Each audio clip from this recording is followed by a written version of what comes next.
Elle vous inquiète, cette situation, cette période troublée, agitée, incertaine? Quand le décideur public, quand les chefs, les représentants d'un pays se gourrent, c'est sûr que tous ceux qui veulent bien faire sont inquiets. Heureusement qu'il y a des régions, heureusement qu'il y a des territoires et que ça ne se passe pas comme ça dans nos territoires. Ici en Bretagne, qu'on soit de droite ou de gauche, de toute façon, on finit par trouver des compromis pour construire une salle de sport, une école ou une route, quoi. C'est quel que soit l'endroit où on se place dans l'opposition aux gouvernances. Là, c'est pas un peu facile, un peu populiste, entre guillemets, de dire ça, que les solutions, elles sont plus dans les états-majors à Paris, mais les états-majors, aujourd'hui, se battent pour le pouvoir.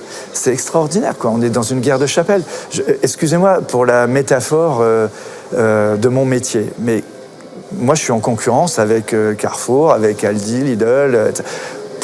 Quand je fais un tract, que je veux attirer les consommateurs, je dis aux consommateurs, elles sont belles mes oranges pas chères. Je dis pas Carrefour c'est dégueulasse, je veux pas m'allier avec eux, etc. Dans la politique, les discours sont complètement sclérosés, tout le monde est en silo.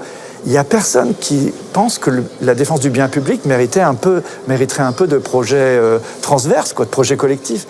Où est la discussion sur le bien public quand chacun n'est là qu'à penser qu'à la présidentielle de 2027, quoi. Justement, ce ne serait pas le moment? Pour vous? Pour vous. Le moment de vous lancer. Beaucoup de gens, depuis des années, vous poussent, vous disent « Allez, Michel-Édouard, il faut y aller en politique ». C'est pas le moment?